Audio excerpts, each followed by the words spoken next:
Welcome to Window Wraps. We've created this series of videos to help you give us the information we need to make the perfect shades and draperies for you. So the most important step and the most important information for us is the measuring.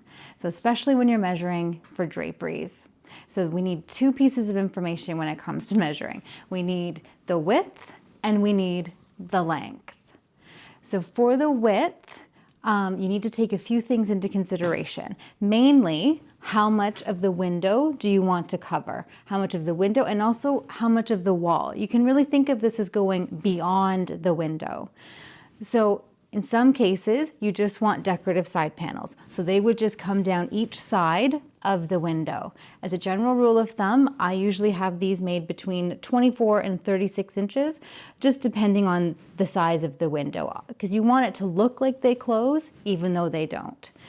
The other option is to have fully operational closing panels. So in that case, I usually start by measuring trim to trim. So the outside of the trim to the outside of the trim.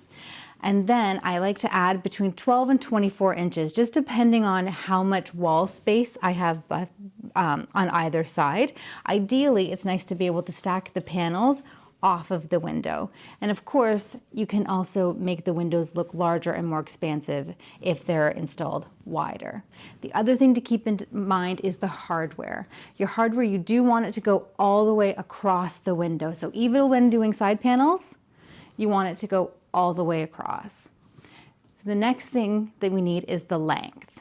So you want to start with your height. So how far up do you want to go?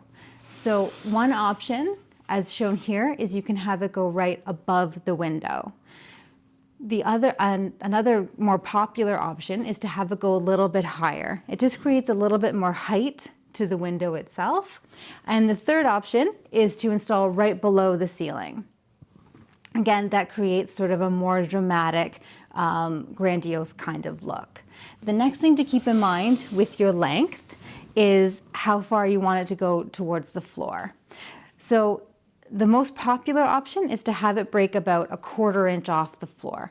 What I like about that too is there's a little bit more forgiveness as far as the install goes in case the floor isn't completely parallel to the ceiling or not completely straight. The next option is to have it sit right on the floor. The issue with that, of course, is if your walls aren't perfectly plumb and the floor isn't perfectly straight and the ceiling's not perfectly straight, it's going to look crooked. Another popular option, one that I really like, is to have it break on the floor. It just creates a slightly more casual look. So in that case, you're going to add about 1 inch to the length. So in that case, it would actually hit the floor and be a little bit longer. And then the final option is sort of to puddle. So in that case, you're going to add between 6 to 8 inches to the length. And of course, it'll give you a really full voluminous look on the bottom. So the final step in ordering is to fill out your order form.